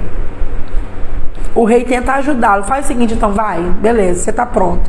Mas vai com a minha armadura. E aí não coube nele. E aí ele resolveu ir sem. Não vou com isso aqui não. Mas pode ler o texto, não tem questionamento após isso. Quando Davi fala, também veio um urso e eu matei, Saul entendeu do que ele estava falando. A altura do urso, porque o urso vai pulando, saltando, e quando ele pressiona, encurrala a vítima, ele se põe de pé nas patas traseiras e levanta os braços, as patas dianteiras bem alto, colocando as unhas para fora. Saul entendeu na hora. Pera lá, a altura, se ele já enfrentou um urso, a altura do gigante é a mesma coisa de urso. Vai, menino, você está pronto. Vocês estão entendendo? Você vai ser treinado no dia a dia. Gente, para lá. Você sabe da promessa de Deus sobre a vida de José e etc. Mas a Bíblia diz que José ele era um menino dedicado a ouvir o pai. Então ele aprendeu com o pai, né? E aí agora ele vai ser escravo. E ele poderia se revoltar, se entregar, mas ele é o que ele é. Ele não é o que ele tem. Então o fato dele não ter mais a casa do pai, não parecer mais seu filho preferido de papai, ele é assim. Seus irmãos poderiam achar o tempo todo, julgá-lo, que a forma de comportamento de José era mediante a proteção do pai. Ele só é assim porque papai protege. Mas ele prova que não, ele é assim. Agora tem um detalhe, gente. A Bíblia diz que Deus abençoou a casa de Potifar por causa da presença dele. Ok? Aí a Bíblia diz que quando ele foi para a prisão, Deus era tanto com ele que o carcereiro, gente, teve folga. Entregou o governo na mão dele porque o cara colocava a mão e tudo dava certo. Onde que José foi treinado para cálculos, raciocinar, administração? Você acha que quando a Bíblia fala que Deus abençoou Potifar por causa dele, o que aconteceu, gente? Parou de ter desperdício na casa de Potifar. Começou a ter reserva na casa de Potifar. Os grãos começaram a ser melhor selecionados. o plantio, não teve percas nas colheitas. Ele é escravo, mas ele faz com excelência. Oh, aleluia! Aleluia!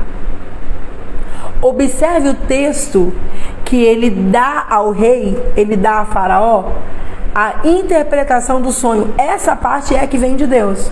A interpretação. Seu rei, o sonho, os dois sonhos é um só. Haverá um tempo de bonança e haverá um tempo de fome.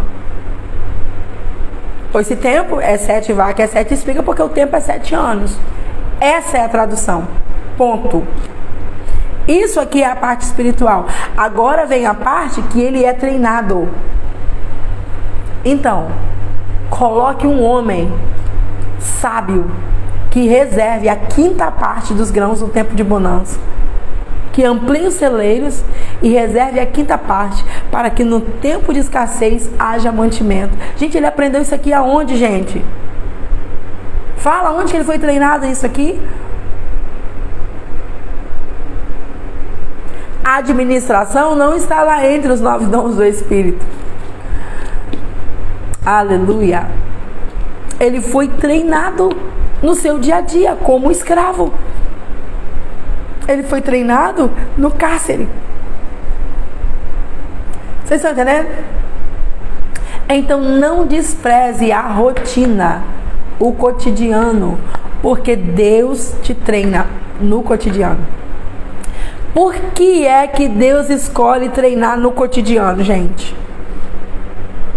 Qual é a lógica aqui?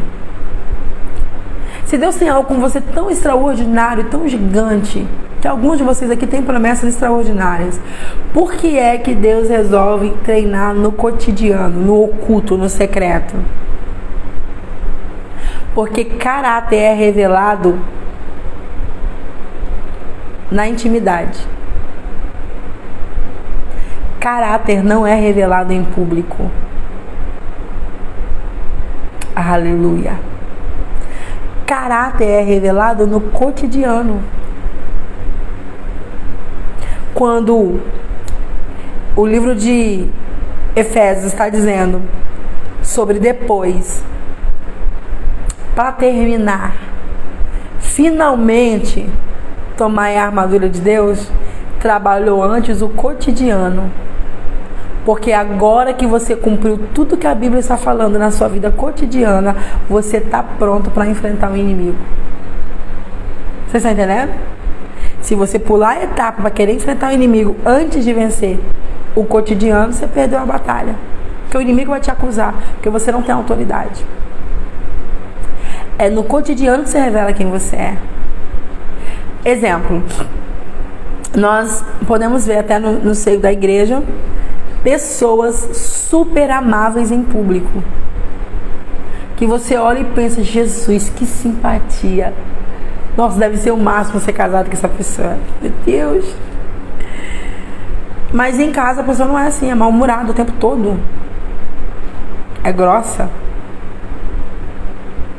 Pessoas que tratam bem quem tem a oportunidade de lhe dar alguma coisa. Mas quando está no restaurante, é ignorante com o garçom. Na empresa, ignora o auxiliar de serviços gerais, a faxineira, distrata. Você não vai viver o extraordinário nunca. Porque revela seu caráter. Se sem ser alguém tão expressivo, você pisa em quem tem menos que você, por que Deus te daria muito, gente? Você entende agora o porquê ser fiel no pouco e no muito eu vou te colocar? Não é só no sentido de oferta, de dinheiro, não, querido. Se você não tendo nada, quando você vai lidar com algum funcionário de algum lugar, você é pago para isso, é sua obrigação. Você acha que Deus vai te dar? Para! Você está entendendo? Quem está entendendo aí?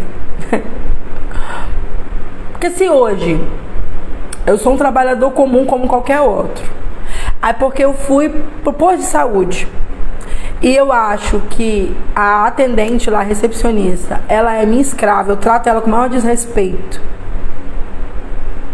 Porque eu pago o salário dela e nem sai do meu bolso diretamente. Sai, mas não sai, né? Sai por causa dos impostos. Mas se hoje eu me acho no direito de destratar, você paga para isso. Pra que eu te pago para estar aqui?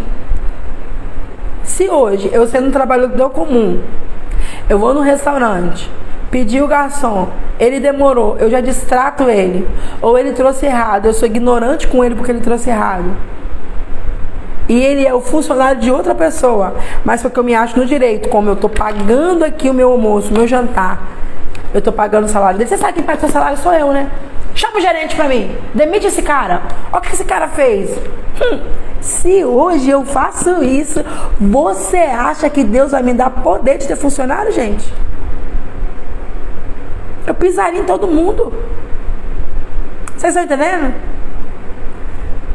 Aleluia. Então você é treinado, entenda, em todas as áreas da sua vida. Não para com essa bobeira de achar que a vida espiritual é quando você está em oração, que a vida espiritual é quando você está na igreja. Você é espírito. Você é um espírito que possui uma alma e habita num corpo. Deus está de olhos em você 24 horas. Ele vê tudo. Então na igreja eu sou um doce, no trabalho, aqui eu sou gerente, eu que mando, aí eu piso em todo mundo. Deus está vendo. Ele sabe. Aí quantas pessoas eu já vi questionar? Porque até na sociedade ela tinha um cargo expressivo, mas na igreja ela sente que a igreja não valoriza ela, ela nunca tem um cargo, ela quer ter um cargo, ela não consegue um cargo. Cara, porque Deus conhece. Deus sabe que o dia que der um mínimo de poder na igreja vai mandar até no pastor. Vocês estão entendendo? Então não despreze a vida ordinária, porque é nela que você é treinado. É nela que você é forjado. É nela que vai ser revelado o seu caráter e é ela que vai te preparar para viver o que Deus tem para você. Então, na sua maternidade você está sendo preparada, na sua vida conjugal você está sendo treinada, na sua administração financeira você está sendo treinada, na forma que você trata o entregador você está sendo treinada, na forma que você trata as pessoas no trânsito você está sendo treinada, você está sendo vigiado o tempo inteiro. Aleluia. E aí não adianta você vir gritar com Deus, chorar com Deus, que você é uma pessoa boa, que você fez tudo de bom e por que Deus não te honra? Deus conhece o coração. E melhor do que você, tá? Porque seu coração te engana. Ele é enganoso. Ele conhece. Ele sabe que ele pode confiar algo maior na sua mão ou não. Ele sabe quando você vai estar pronto ou não. Você pode se espernear para querer provar para Deus, Senhor, estou pronto. Eu sei, filho. Pode deixar que eu te conheço. Ele não se engana, não tem como ele se enganar. Vocês estão entendendo? Então, entenda esse ser fiel no pouco, gente. Não apenas no sentido de você amar a Deus tendo pouca coisa, ou você ser um bom ofertante tendo pouco salário, né? Ou você simplesmente, você tem pouco e você consegue repartir com os pobres. Não, gente, entenda a sua vida cotidiana, o pouco. Se você é fiel no secreto, no tratar as pessoas no secreto, se você é honesto no secreto quando não tem ninguém vendo, se você é amável, se você é agradável de coração no secreto, então Deus vai te colocar em lugares altos, que você está pronto para isso. Vocês estão entendendo? Amém? Entenda? Porque, olha, se a pessoa ela é um doce em público. Ontem uma cliente, né? Eu tô com uma cliente, gente, vocês olham por mim, que eu tô com uma cliente que tá quase todo dia eu tenho a ameaça dela de cometer suicídio. E pensa no desespero que me dá quando ela fala em cometer, em morrer, e ela some e não me responde, né? E aí eu não tenho opção a não ser encontrá-la para orar ao vivo, né?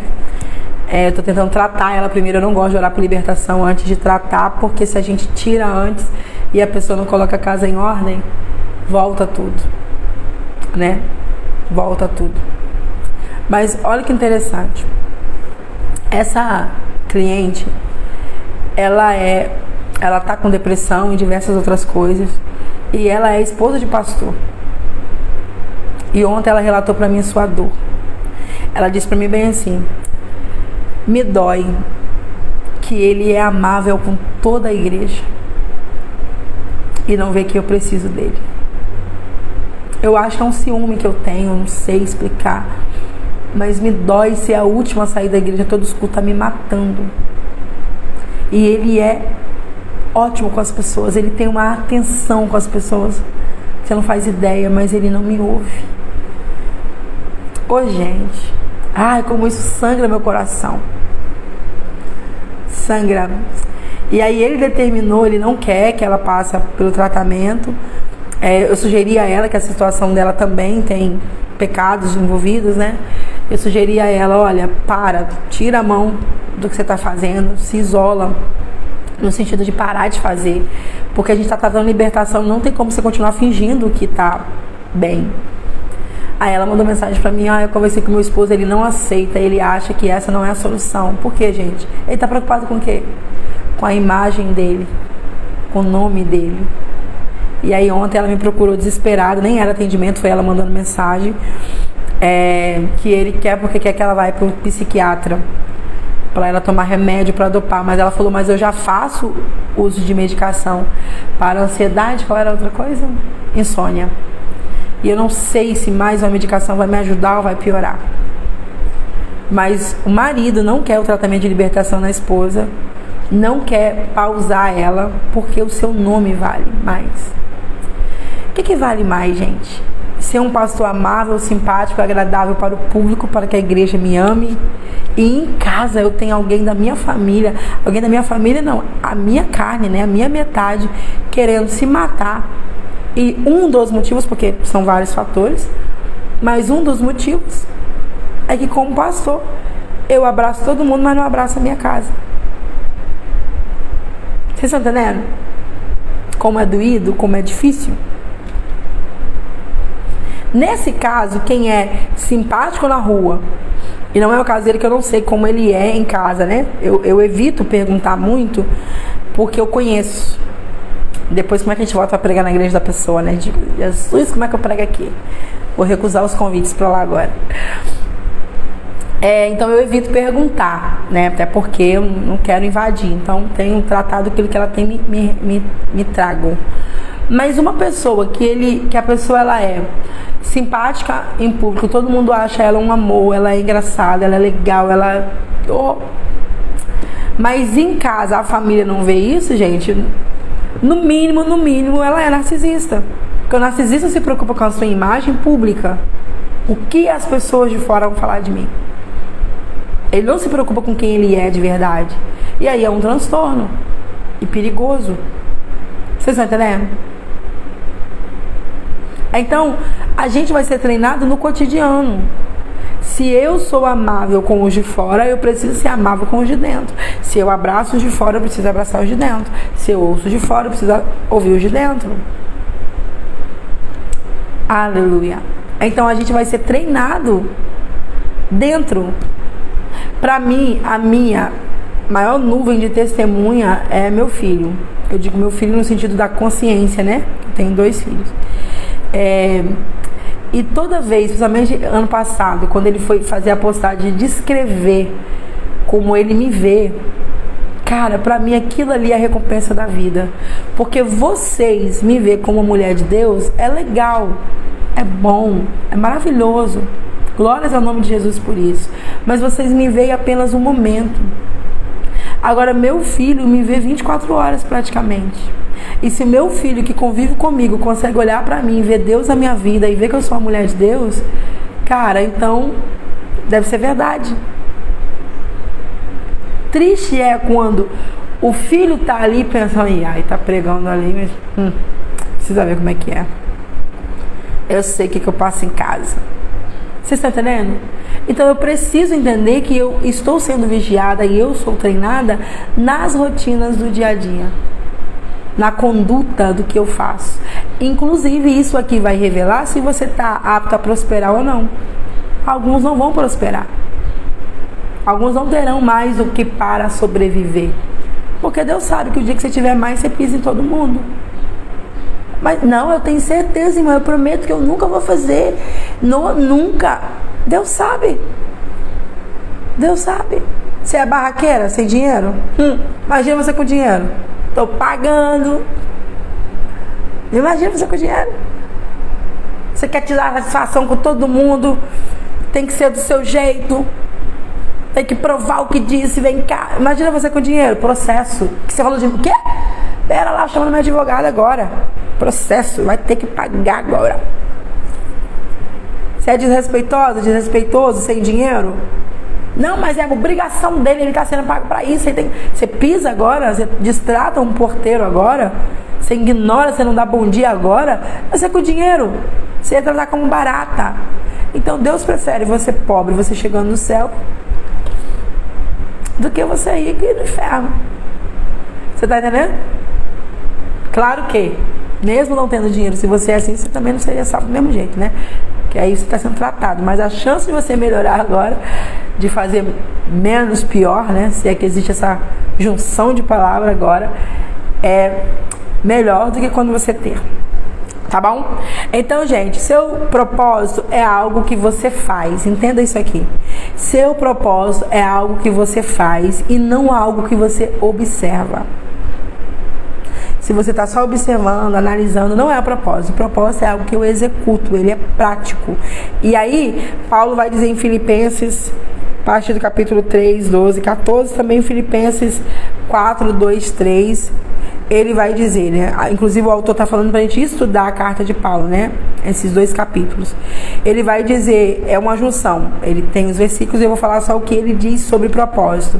Prossigo, faço, rogo, peço, são coisas práticas. Então, propósito tem a ver com o que você faz e não com o que você visualiza ou observa, ok? Seu propósito é a ação, é a realização, é atividade, é movimento, é produtividade, é energia. Se você está no campo do imaginário, do planejamento apenas, você ainda não está vivendo o propósito. Propósito é ação. Amém? Bora orar então? Aleluia. Eu quero orar com você pra gente encerrar.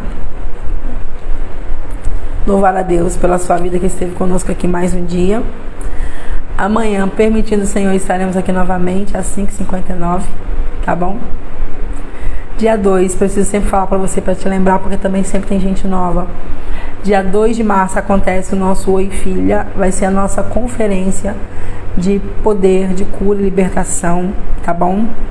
Vai ser extraordinário que Deus vai fazer dia 2 de março. Inscrições, R$25 com o almoço. Nossa, mas que barato. Sim, não tô ganhando nada na comida, gente.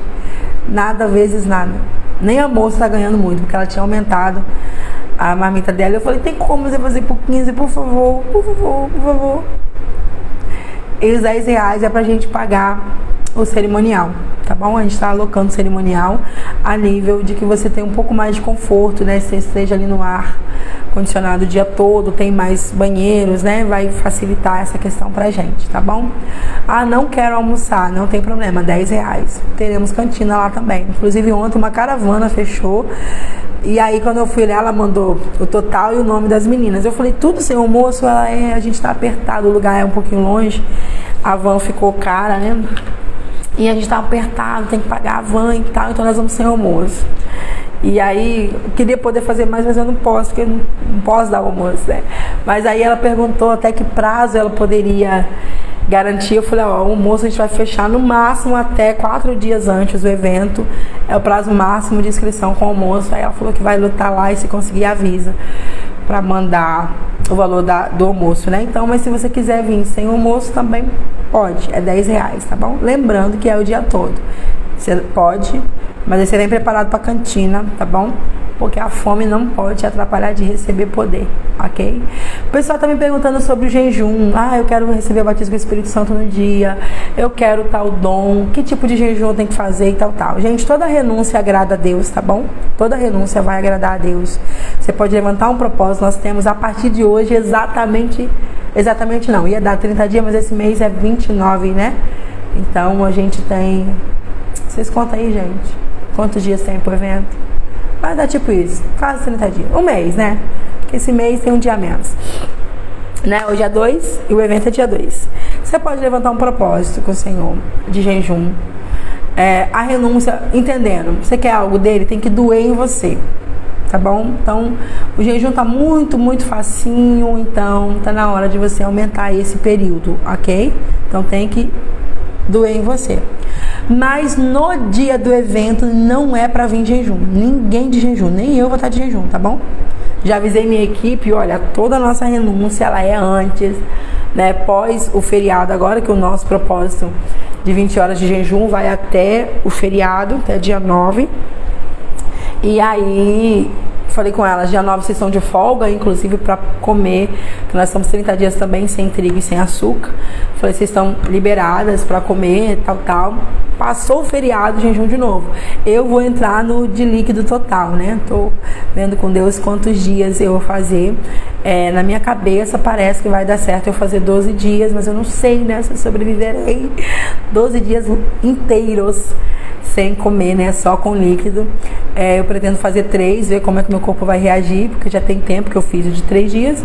E alterar até chegar os 12 dias, né? Como eu tenho aí 29 dias, dá pra gente se organizar nisso. Mas no dia não é pra estar em jejum. Por que não é pra mim estar em jejum?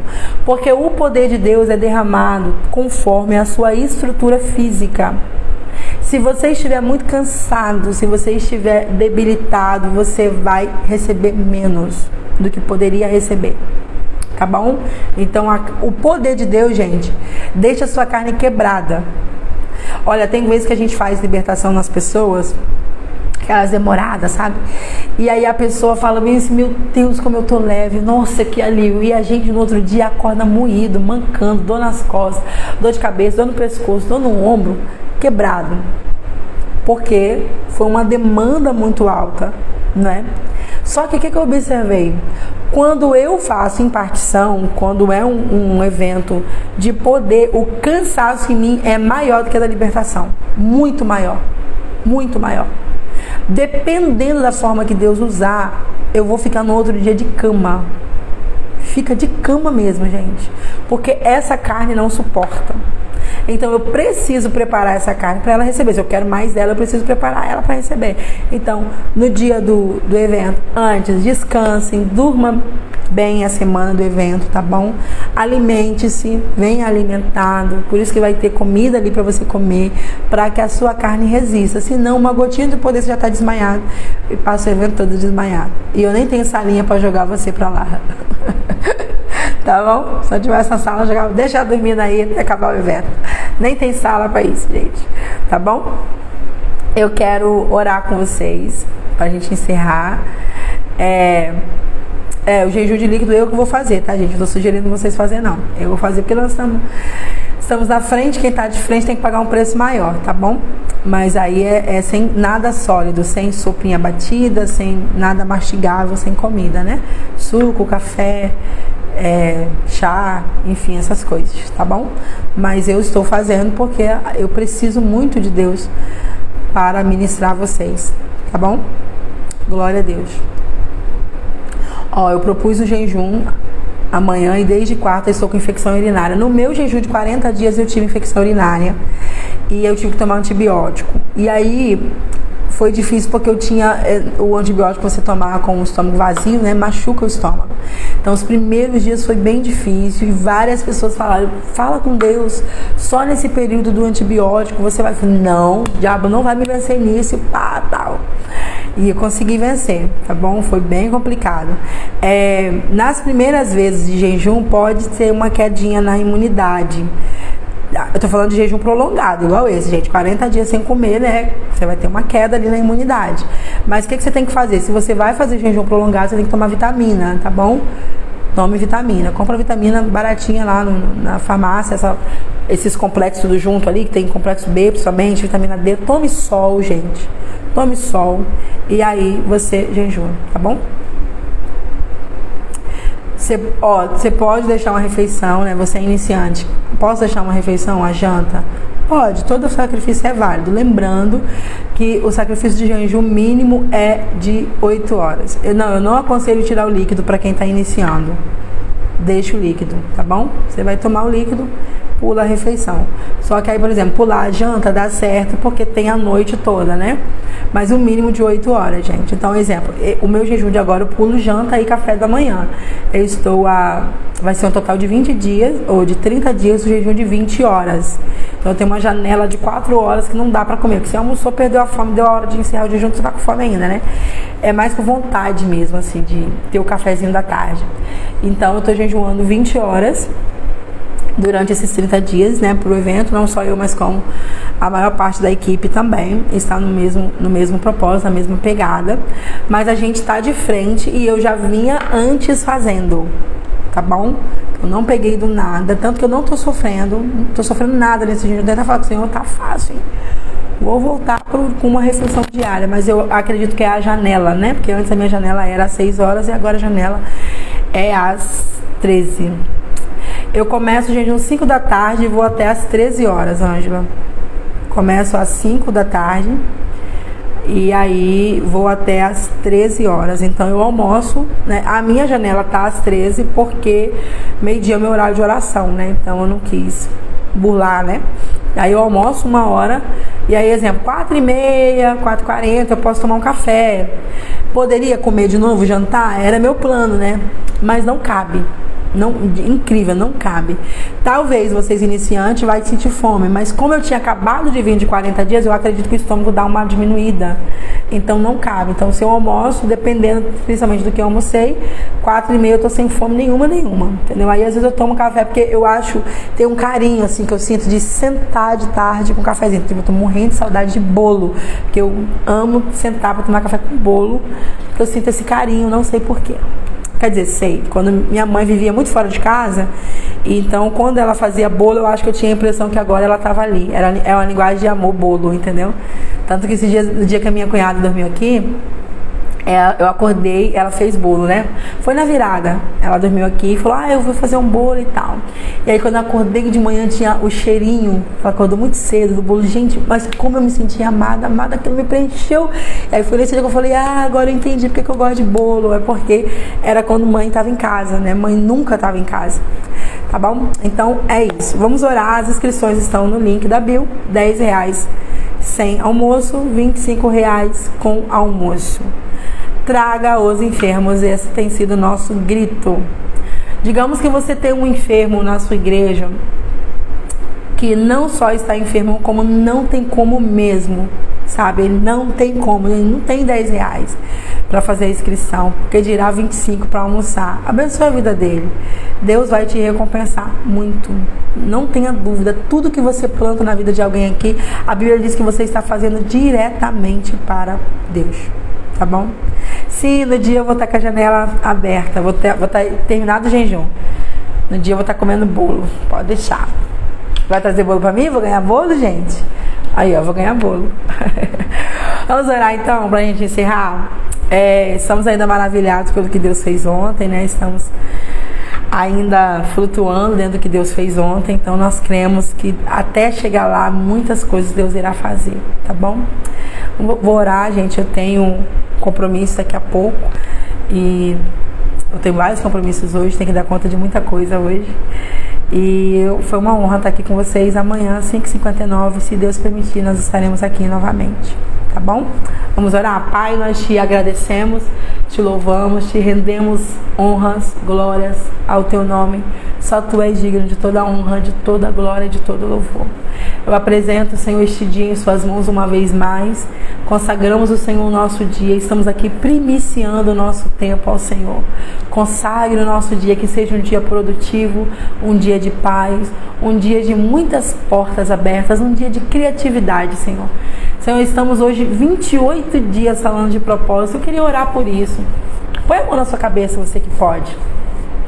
Eu quero orar pela mente dessa pessoa que haja um fluxo de criatividade. Criatividade para empreender, criatividade para prosperar, criatividade para projetos audaciosos, criatividade para projetos espirituais, para projetos na tua obra, criatividade, Senhor, para lidar nessa relação, nessa crise que está o casamento, criatividade para aprender a lidar com os filhos. Abra o entendimento dessas pessoas e traga, Senhor, criatividade, porque o teu espírito é criador, a tua essência é criadora. Ative em nós a criatividade no nome de Jesus. Gente, o Senhor falou comigo aqui agora, raro, viu? Raro no sentido de live, assim. Ele vai abrir a mente de algumas pessoas. Então, esteja pronto para anotar. Vai parecer que está vindo ideias do nada, muito do nada. Não ignore nenhuma ideia, essa é a ordem. Você só vai anotar, você não vai julgá-la, tá bom? Você não vai julgá-la. Quando eu tenho uma ideia e eu julgo ela, eu já elimino a possibilidade de mudanças que ela poderia trazer a mim. Oh, meu Deus, o pescoço está pegando fogo, gente. Para quem não entende ainda, lá no Oi Filha, vocês vão entender quando eu falo, gente, o pescoço esquenta aqui agora. Você vai anotar. A ideia veio, ó Glória, tem gente que já sentiu lá. A ideia veio, você vai registrar. Você não vai julgar ela por enquanto. Só isso. Eu não sei se o fluxo de ideia vai durar apenas um dia. Eu creio que não, porque é um destravar, tá bom? A ideia veio, você vai descrever. Você vai colocar. Tive uma ideia sobre isso. Anote. É só o que você vai fazer. Essa é a ordem dele. Ô Glória. Ô Glória. É um presente, gente. 28 dias depois, ele vai começar a dar ideias. Vocês vão perceber que, entenda isso aqui. Se a ideia que vier à sua mente é do seu tamanho, então é você pensando. Se a ideia que vier à sua mente foi impossível, por isso que não é para você julgar. Você fala, não, mas não tem cabimento. Como que eu? Quem sou eu? Ela é Deus revelando para você. É um projeto de Deus. Vocês entenderam? Aleluia. Glória a Deus. Meu braço e pescoço arrepiando e ardendo, coração, a glória. Vocês entenderam? Se a ideia que vier à sua mente for fácil de fazer dentro do seu tamanho, dá para você fazer aqui e agora, ela é apenas uma ideia humana, um projeto seu. Se a ideia que vier à sua mente, você não vai julgar nenhuma, você vai anotar todas.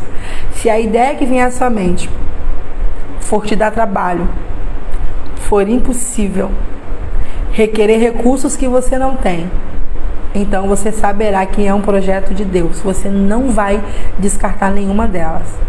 Depois, o Senhor dará os próximos passos, as próximas direções, melhor dizendo, para você dar os próximos passos, tá bom? Então, ordem dele, anotar. Tá lavando louça, veio a ideia, parou tudo, enxuga a mão, anotar.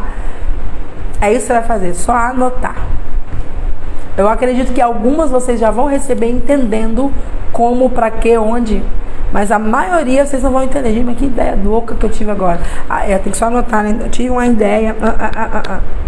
Tá bom? Ela pode vir em forma de ideia, pensamento, mas também pode vir em forma de visão, tá bom? Pra mim, muitas das vezes vem em forma de visão. Eu vejo a coisa concluída, pronta, acontecendo. É muito rápido, é tipo um flash, mas eu vejo tudo organizadinho, pronto, acontecendo.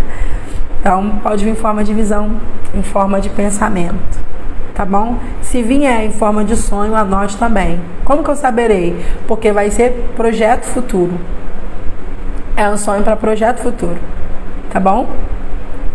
Ok? A Luana chegou agora. O que é para anotar? Nós oramos aqui agora para um destravar de criatividade. E o Senhor deu uma ordem que toda a ideia que vier à cabeça é para anotar sem julgar a ideia. Então você não vai falar, nossa, isso aqui é doideira. Ai, nada a ver, gente, isso aqui é tão pequeno, tão besta. Ai, qualquer um faz isso. Não é para julgar, é só para anotar a ideia. Tá bom? Só isso você vai fazer. Anotar. Ok, né? Vocês entenderam? Glória a Deus. Bora pro nosso print. Chegou na hora, hein, Luana? Chegou no final. Gente, como é que pode? As pessoas assim, gente. Chega no final e recebe a bênção. Que sortuda. Bora orar? Já oramos. Bora tirar o nosso brinde. Fizeram? Bora terminar então, gente. Até amanhã, se o Senhor permitir. Tá bom? Se Ele quiser, nós estaremos aqui amanhã às 5h59. Ok?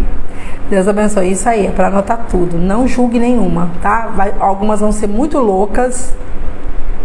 Algumas ideias serão muito loucas, assim. Você vai falar, não tem cabimento, gente. Aonde?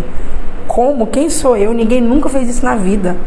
Outras, você vai julgar bem assim, isso aqui qualquer um faz. Isso aqui não, pode ser que isso aqui é uma ideia. Isso aqui é pequeno.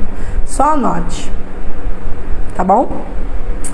Beijo, gente. Então, até amanhã, se Deus quiser. Fez o print não? Tá bom, me posiciono de novo. Fez? Fizeram? Então, agora, amém. Beleza, gente. Então, até amanhã, se Deus quiser. Fica com Deus.